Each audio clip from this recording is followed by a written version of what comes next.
What is gravitation? जैसे मैं पूछूंगा तुम लोग बोलेगे sir it's easy, gravitation is a force by earth, है ना। अर्थ का जो पुल है, अर्थ से सारे ऑब्जेक्ट चिपके हुए हैं बिकॉज ऑफ ग्रेविटेशन, है ना। कोई भी चीज अर्थ के ऊपर से आकर ऊपर, कोई भी चीज ऊपर से ड्रॉप की जाए तो वो अर्थ पे आके गिर जाती है, यानी अर्थ को आके चिपक जाती है बिकॉज ऑफ ग्रेविटेशन।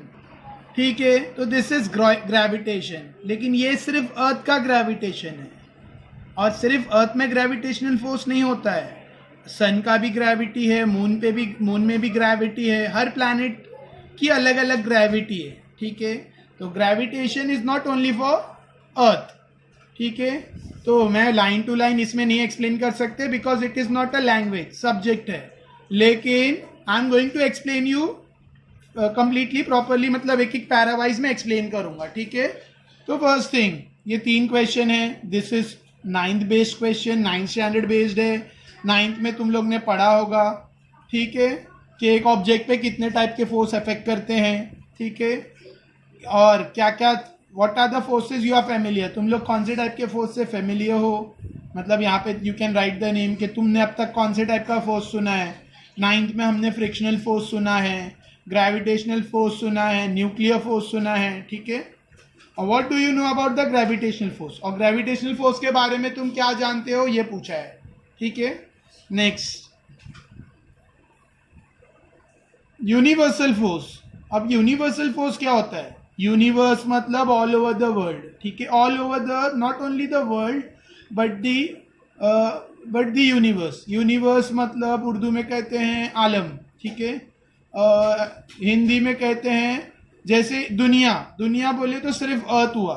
ठीक है, and we are talking about universe. Universe मतलब पूरा प्लैनेटरी सिस्टम।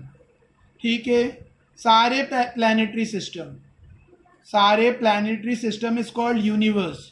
अभी तुम लोग सोच रहे हो कि यूनिवर्स मतलब सन, अपना सन और 9 प्लैनेट्स एक्सेट्रा। नहीं, ये यूनिवर्स नहीं है। There are many such suns. हमारे सन, हमारे जो मिल्की वे में, हमारे जो गैलेक्सी में सन है, वैसे कई सारे सन्स है। ठीक है, और उनके आजू बाजू भी बहुत सारे प्लैनेट्स रिवॉल्व कर रहे हैं, रोटेट कर रहे हैं।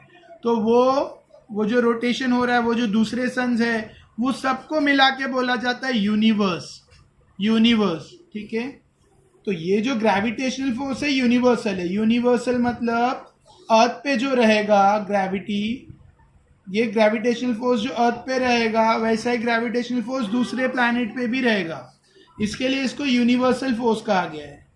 ठीक है, मतलब सिर्फ अर्थ पे नहीं, बाकी सब जगह ये फोर्स मिलेगा। ठीक है, तो what is gravitation? Gravitation was discovered by sir Isaac Newton. Sir Isaac Newton ने ग्रेविटी डिस्कवर किया।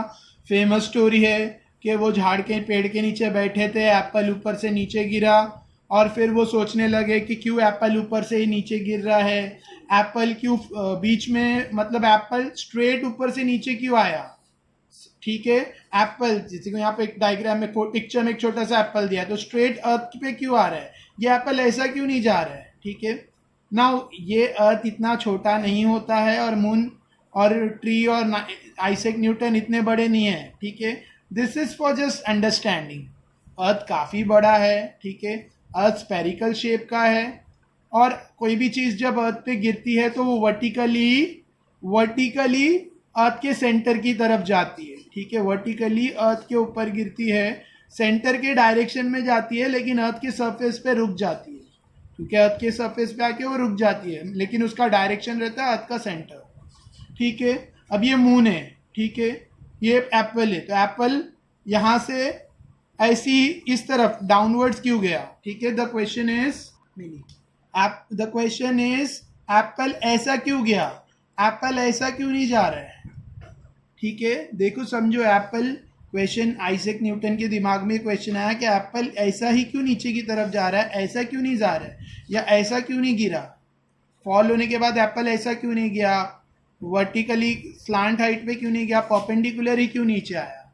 ठीक है, the answer is because of the centre of the earth, because of the earth gravitational force. The answer is because of the earth gravitational force. Earth के gravitational force की वजह से Apple horizontally नहीं गया या वर्टिकल एंगल पे भी नहीं गया, बल्कि परपेंडिकुलर अर्थ पर आया, परपेंडिकुलर, ठीक है, परपेंडिकुलर डाउनवर्ड्स आया. This is perpendicular, I am drawing a 90 degree sign over here. Perpendicular downwards आया, ठीक है.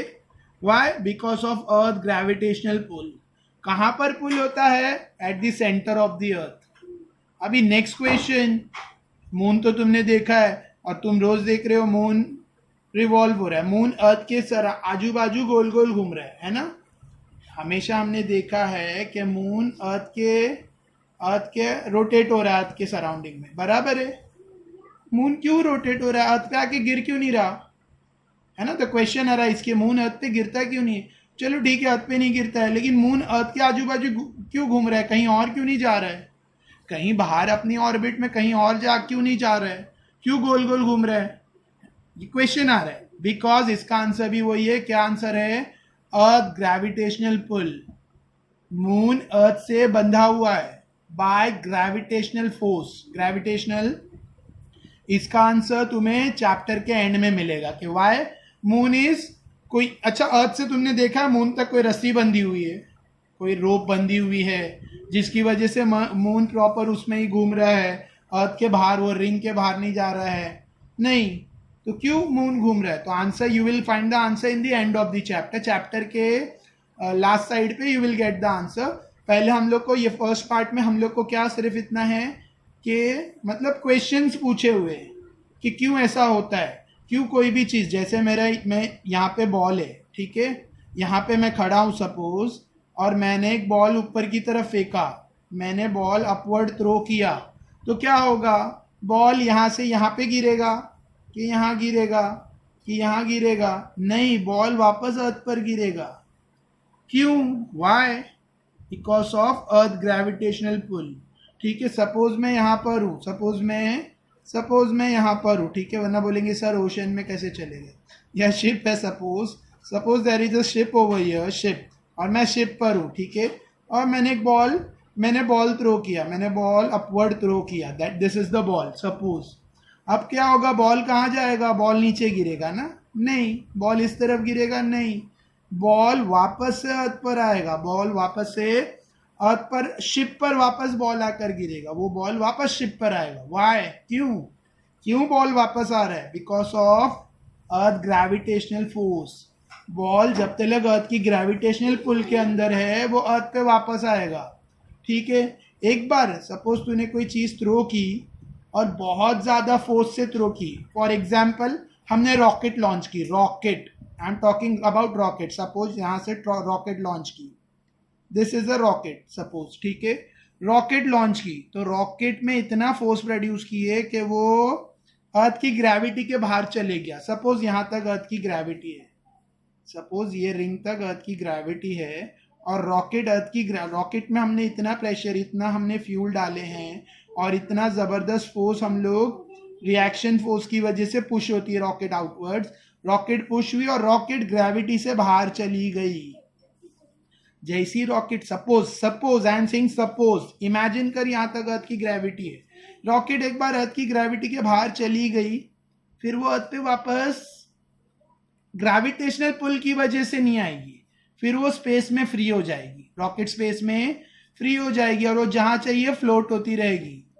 ठीक है, उसको वापस आना है तो वो फ्यूल पावर से ही पुश करके रॉकेट अर्थ की ग्रेविटी में आएगी, फिर अर्थ की पुल, लेकिन अब उसको अर्थ पुल नहीं करेगा. ठीक है, वरना रॉकेट के अलावा हम लोग कोई भी चीज ऊपर फेंकेंगे वो वापस नीचे की तरफ आएगी. क्यों आएगी? Because of earth gravitational pull. ठीक है, समझा? तो दिस इज ग्रेविटेशनल फोर्स. किसने डिस्कवर किया, किसने पता किया ग्रेविटेशनल फोर्स? Isaac Newton. ठीक है, समझा? और कैसे क्या? The story I said you. अभी सिर्फ अर्थ का ग्रेविटेशनल पुल नहीं होता है, ठीक है, सन का ग्रेविटेशनल पुल है, जिसकी वजह से अर्थ सन की रिंग में है. समझा? देखो, अर्थ सन है ना, सन SUN, सन, दिस इज सन. ठीक है, समझा? देखो मैं एक पेज पे, you can, I am showing you with the help of diagrams. This is sun, suppose this is sun S. ठीक है, एस। तो अर्थ अर्थ अर्थ और दूसरे सारे planets, Mars, Jupiter, Venus, planet etcetera, Pluto etcetera, जितने भी 9 प्लैनेट्स है वो सब सन के आजू बाजू क्या हो रहे हैं, ऑर्बिट में क्या हो रहे हैं, घूम रहे हैं। क्यों वो लोग सन को क्यों नहीं छोड़कर जा रहे, क्यों वो सन के आजू बाजू ही घूम रहे हैं? बिकॉज सन के पास पावर है, सन हैज द ग्रेविटेशनल फोर्स, सन के पास ग्रेविटेशनल फोर्स है, जिसकी वजह से जो 9 प्लैनेट्स है वो सन के आजू बाजू ही गोल गोल घूम रहे हैं। उन लोग उसकी ऑर्बिट को स्किप नहीं कर सकते, ऑर्बिट को छोड़ नहीं सकते, they can't leave the orbit, उनके हाथ में नहीं है, because they are attracted by sun gravitational pull. ठीक है, तो ये है ग्रेविटेशनल फोर्स। ठीक है, तो ग्रेविटी सिर्फ अर्थ पे नहीं है, सन है, मून है, ऑल सारे प्लैनेट्स और सोलर, मतलब बहुत सारे प्लैनेट्स और सोलर सन में, और satellite, moon is a satellite, moon is a natural satellite, तो उसमें सब में ग्रेविटेशनल फोर्स है। ठीक है, तो first topic was gravitational pull, gravitation, तो ग्रेविटेशन समझा होगा। ऑलराइट, तो आगे बढ़ते चैप्टर, किसने ग्रेविटी डिस्कवर किया, आइजैक न्यूटन ने। ठीक है, और यू कैन रीड, इसमें जो लिखा है आई हैव एक्सप्लेन्ड यू, अभी आई एम टर्निंग। अच्छा, बिफोर टर्निंग द पेज, यहाँ पे कुछ है फोर्स एंड मोशन। तो what is force and what is motion, what is force and what is motion. अब ये पेन है, ठीक है, दिस इज अ पेन। अब ये पेन मोशन में नहीं है, मोशन में इट इज एट रेस्ट, ये पेन रेस्ट में। अभी आखिर मैंने इस पे फोर्स अप्लाई किया तो इसको मोशन मिला। देखो, pen is at rest and as I applied the force, pen is in motion. ठीक है, तो क्या समझ में आया, मोशन के लिए फोर्स नेसेसरी है। कोई भी चीज, कोई भी बॉडी मोशन में नहीं है, रेस्ट में है, तो उसको फोर्स, एक्सटर्नल फोर्स अप्लाई होगा तो वो मोशन में आएगा। और कोई भी बॉडी मोशन में है, कोई भी बॉडी, सपोज ये पेन मोशन में है, देखो ये पेन मोशन में है, अब ये पेन यहां से मोशन में है, यानी रोल हो रही है। अब मैंने इसको फोर्स अप्लाई करके यहां से रोक दिया, this pen is in motion, मैंने फोर्स अप्लाई किया, पेन रुक गया। वापस देखो, the pen is in motion, motion में है, ये पेन मोशन में, फोर्स, जैसे ही मेरी फिंगर का फोर्स अप्लाई होता है यहाँ पे, पेन स्टॉप इट्स मोशन। तो न्यूटन्स फर्स्ट लॉ सेज, यहाँ पे मैं फर्स्ट लॉ इसके लिए बोल रहा हूँ, यहाँ पे लिखा है what are Newton's law of motion. तो न्यूटन्स फर्स्ट लॉ से every body continues in its state of rest or of uniform motion until and unless an external unbalanced force is applied on it। 9th में पढ़ा है हमने, 9th standard में Newton's 3 laws थे। First law states, कोई body आखिर rest में है तो रेस्ट में ही रहेगी, और मोशन में है तो मोशन में रहेगी, जब तक कोई बाहर से एक्सटर्नल फोर्स उस पर अप्लाई ना हो। This is Newton's first law. Newton second law states, वो थोड़ा अलग है, बट इट स्टेट्स क्या, the applied force is directly proportional to the momentum, applied force is directly proportional to the momentum. ठीक है, and it take place in the direction of force. तो second law है, उसको explain नहीं कर सकते, I am just saying you the law. Third law is very simple, every action has an equal and opposite reaction. Her action का equal and opposite reaction होता है। जैसे तुमने बॉल जमीन पे फेंका तो बॉल बाउंस होगा, क्योंकि जमीन उसको, या तुम ऊपर से जंप कर रहे हो तो पैरों में you can feel the reaction. तो हर एक्शन का एक इक्वल एंड अपोजिट रिएक्शन होता है। Second law, Newton second law, मैं खाली स्टेटमेंट बोलता हूं, the rate of change of momentum is directly proportional to the applied force and takes place in the direction of force. ये Newton second law है। Newton third law, action equal and opposite reaction. इधर पूछा है what are Newton's laws of motion, तो मैंने जो अभी read किया वो तुम्हें लिखना है। ऑलराइट, ये सारे क्वेश्चंस भी करने हैं। ठीक है, डोंट थिंक कि ये तो टेक्सचुअल क्वेश्चन नहीं है, this are textual questions, exam में पूछते हैं। ठीक है, और बेसिक है, you should know the basic. नहीं आता है तो 9th की थोड़ी सी बुक ओपन करो, थोड़ा सा ढूंढो न्यूटन्स 3 लॉज, और चेक करो सर ने राइट बोला या रॉन्ग बोला। ठीक है,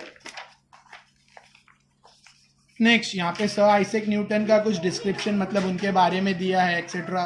तो जो पूरा मैं रीड नहीं कर रहा हूँ, टेलिंग इन शॉर्ट कि सर आइजैक न्यूटन ने ग्रेविटेशनल फोर्स डिस्कवर किया, और उन्होंने फोर्स और मोशन डिस्कवर्ड किया।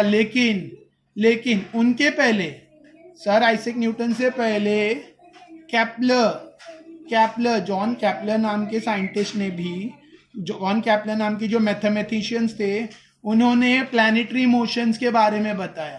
तो विल स्टडी अबाउट हिम, हम उनके बारे में पढ़ेंगे बाद में कैपलर, ठीक है, उनके बारे में 1571 टू 1630 और न्यूटन 1642 पैदा हुए, इनकी डेथ 1630 की है और न्यूटन वाज बोर्न 1642, ऑलराइट, उनके 12 साल के बाद।